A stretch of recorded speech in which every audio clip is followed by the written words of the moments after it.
This is number 4 on the chapter 15 homework set.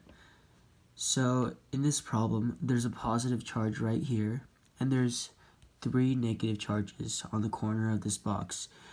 So the distance between each of these charges are all a, so we know this is a perfect square. And with that information, we can figure out that this diagonal, the distance of this diagonal is a root 2.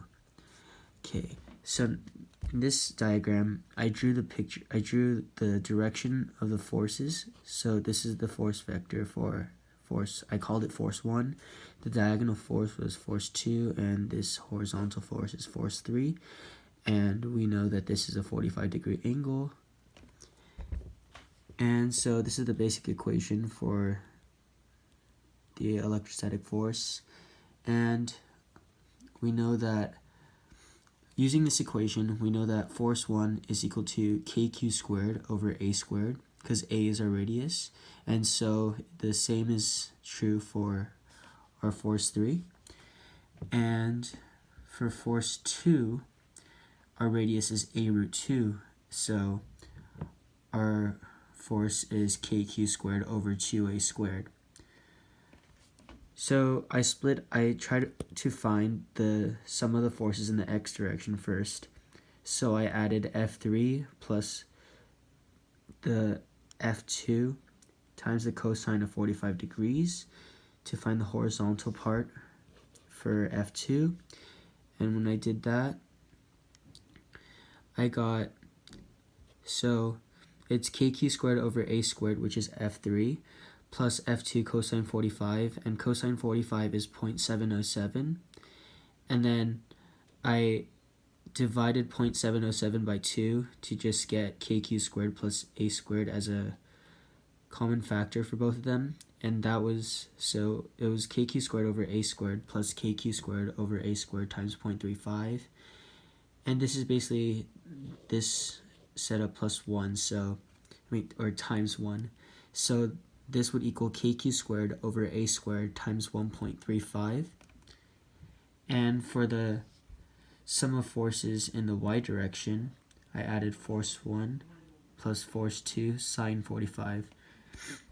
So I had the same setup as last time, because cosine 45 degrees is the same as sine 45 degrees, and I would basically get the same exact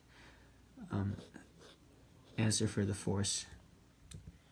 And here's the resultant vector. In the horizontal direction, I have the force kq squared over a squared times 1.35, and it's the same in the y direction. And I set up the basic Pythagorean theorem expression to find the resultant force, which is here, and I square rooted both sides to get that. Sorry, I had this as force total, but I'm just going to call it result force because that's what it said in the problem. So the resultant force is equal to the square root of kq squared over a squared times 1.35, all that squared, plus the same exact thing. And so when I simplified this, I got the square root of kq squared times q to the 4th power over a to the 4th power times 3.645. And so when I square rooted all of this, I get kq squared over a squared times 1.91. And so now we have the force of the resultant vector. So this is the force we get. But now we have to find this angle. And to get that, I knew that we didn't really need this information to find it, so I just used the tangent inverse of 1.35 divided by 1.35, and of course I got 45 degrees.